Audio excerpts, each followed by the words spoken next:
In Windows 11, you can access out Windows Terminal or Command Prompt. And if you want to access those, first of all, you can right click on the Start menu right here. And here you can see you can access Windows Terminal from over here. If you were to click on Windows Terminal, then you can see this console right here. So you can see that you can resize this over here. And then you can type in commands right here to navigate around over here, as you can see. So I'm going to go around right here. Press a C dot dot to go around over here. So let me just go around. It's an invalid command. So CD dot dot right here.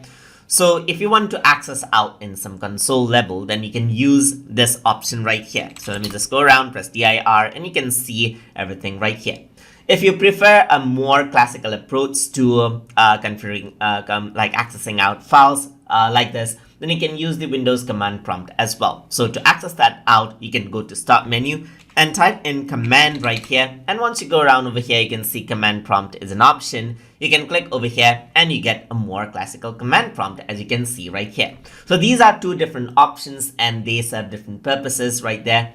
And what you can also do is you can run it as an administrator. So if I were to go around over here onto, let's say, command prompt right here, I can right click, run it as administrator, or I can right click right here. You can also see that Windows Terminal, you can run it as an administrator if you want to make changes to system files.